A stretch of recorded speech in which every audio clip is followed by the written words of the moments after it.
Moi, je suis Mamadou Diallo, procureur de la République près du tribunal de première instance de Kindia.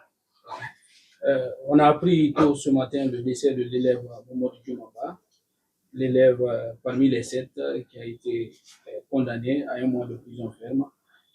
Dites-nous les circonstances du décès de cet élève. Bien, merci beaucoup. Conformément à l'article 8 du Code de procédure pénale, le procureur de la République peut prendre la parole devant les journalistes pour éclairer la lanterne du public, pour éviter des désinformations, pour éviter de donner des informations erronées. Raison pour laquelle ce jeune Mamadou Dioumabari faisait partie de ceux qui ont été condamnés pour fraude, n'est-ce pas, aux examens. Malheureusement, il est décédé suite à la maladie qu'on appelle le rhumatisme. Mais il n'est pas décédé en prison. Dès l'instant que le régisseur m'a informé de son état de santé précaire, j'ai demandé, avant, le régisseur l'a amené 2 fois à l'hôpital régional, mais puisque ça continuait, ça n'en allait pas, j'ai demandé au régisseur de le confier à ses parents. Donc c'est ses parents eux-mêmes qui l'ont amené à l'hôpital, puisqu'il a un médecin traitant. C'est dans ses mains que Mamadou Diouma est décédé. Comme l'a relevé les parents, Mamadou Diouma souffrait de rhumatisme depuis quand il était à Djalaba. Et c'est la raison pour laquelle on l'a fait venir à Kindia. Et malheureusement, il est tombé dans cette situation. Et vraiment, on est navré, on est désolé parce que la mort, personne ne peut souhaiter pour son prochain. On aurait souhaité qu'il puisse purger sa peine, revenir dans la société normalement et recommencer de la plus belle manière, n'est-ce pas, à continuer à faire son examen. Voilà, que répondez-vous aux personnes qui disent que la sanction, comme le jugement, la sanction a été trop coercitive? Que répondez-vous effectivement à ces gens-là, que les enfants devaient avoir une clémence? Ce qui a été dit effectivement en République.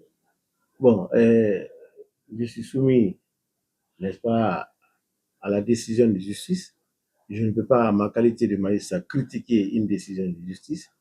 Mais ce qui reste clair, c'était la position du président. Et on ne peut que s'en remettre à sa sagesse. Il est indépendant. Nous, on n'a pas pu relever appel parce qu'on a estimé que la peine qui a été prononcée, il a pris le minimum. Même si les gens estiment que c'est exagéré et c'est trop. Mais nous, on avons estimé que c'est pas, il n'y a pas de problème, quoi. Voilà. Les conditions de détention, particulièrement des 7 élèves, parlez-nous en un peu. Bien, c'est comme d'habitude, hein. On ne peut pas mettre les 7 ensemble parce qu'il y avait des filles parmi eux. Les filles sont dans la cale des femmes, hein. Mais ce qui reste que les jeunes, ils étaient tous ensemble, dans la cale des mineurs. Donc moi-même, la dernière fois, je suis allé à votre présence, je suis allé visiter la prison, ils étaient tous là, ensemble, les jeunes. Mais en ce moment, ils ne se plaignaient de rien. Mais c'est après que tout ça a rectifié. Alors, monsieur le procureur, peut-être une autre question. C'est par rapport à cette jeune fille nourrice qui figure parmi les condamnés, qui, selon les informations, serait malade et que son bébé aussi ne se porterait pas bien. Alors, au jour d'aujourd'hui, est-ce que vous avez envisagé des mesures pour protéger non seulement ce bébé, pour qu'elle puisse être proche de sa maman? Bon, souvent, tout ce qui se passe en prison, le régisseur m'informe. Mais ce quoi précis, je viens de l'apprendre avec vous. Je n'ai pas été encore informé qu'elle est malade et qu'il y a des situations difficiles à son égard. Si c'était le cas, je prendrais les mesures qui s'imposent, comme je l'ai fait pour Mamadou Dioumabari.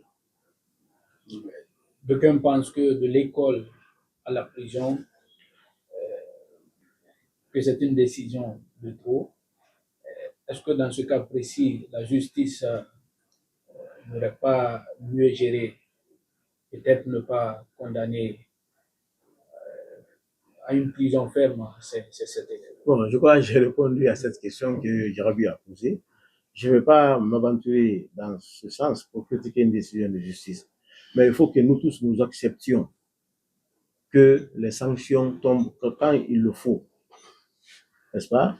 Ce n'est pas une justice sociale, n'est-ce pas?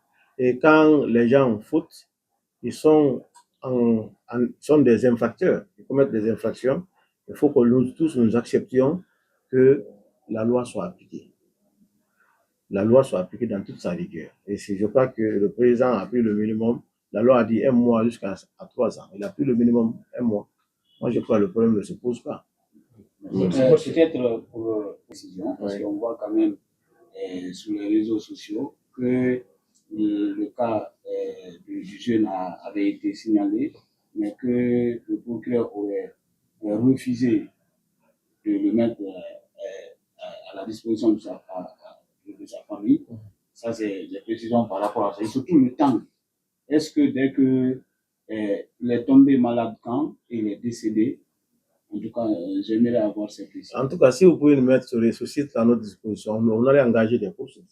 Parce que les réseaux sociaux, on blague avec, mais c'est pas bien.